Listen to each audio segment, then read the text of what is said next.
বিসমিল্লাহির রহমানির রহিম।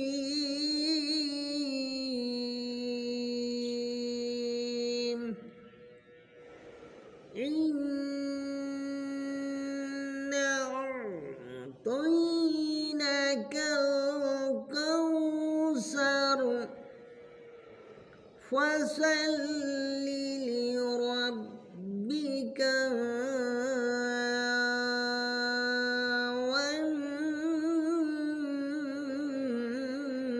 ওয়ান্হার।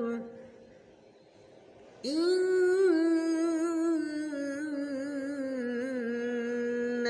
শানিআকা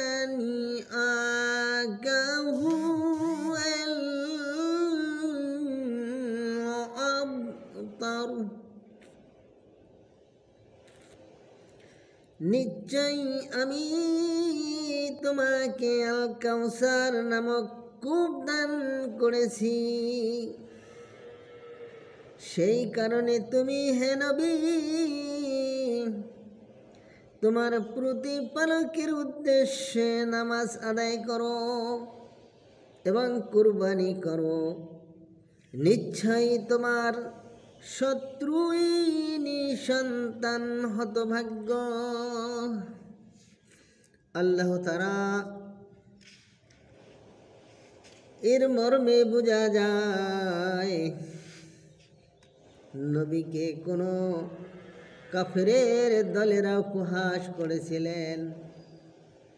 ঠিক সেই সময় আল্লাহ তাবারক তাআলা সূরাটি নাজিল করে দিয়েছেন, দিয়ে নবীকে জানিয়ে দিয়েছেন যে আমার প্রিয় নবী, যারা তোমাকে উপহাস করেছেন তারাই ওই পথের পথিক। তাই ওই সময় সূরাটি অবতীর্ণ করে দিয়েছে, ইন্না আ'তাইনাকাল কাউসার ফাসাল্লি লিরাব্বিকা ওয়ানহার। ইন্না শানিআকা হুয়াল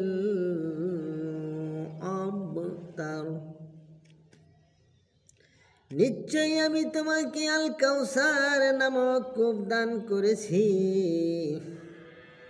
সেই কারণে হে নবী তোমার প্রতিপালকের উদ্দেশ্য নামাজ আদায় করো এবং কুরবানি করো। নিশ্চয়ই তোমার শত্রুই নিঃসন্তান হতভাগ্য। আল্লাহ তাবারক তাআলা ওই সময় সূরাটি অবতীর্ণ করে দিয়ে নবী সাল্লাল্লাহু আলাইহি ওয়াসাল্লামকে সান্ত্বনা দিয়েছেন এবং সারা বিশ্বের আলেম ওলামা নর নারী প্রত্যেককে তেনার পুত্র এবং কন্যা সন্তান বানিয়ে দিয়েছেন। তাই আমাদের প্রত্যেকের লক্ষ্য রাখতে হবে নবী সাল্লাল্লাহু আলাইহি ওয়াসাল্লামের তরিকা এবং চরিত্র সব কিছু আমাদের স্মরণ করে চলিতে হইবে। আল্লাহ যেন আমাদের প্রত্যেককে সঠিকভাবে আদায় করার তৌফিক আতা ফরমায়। আমিন।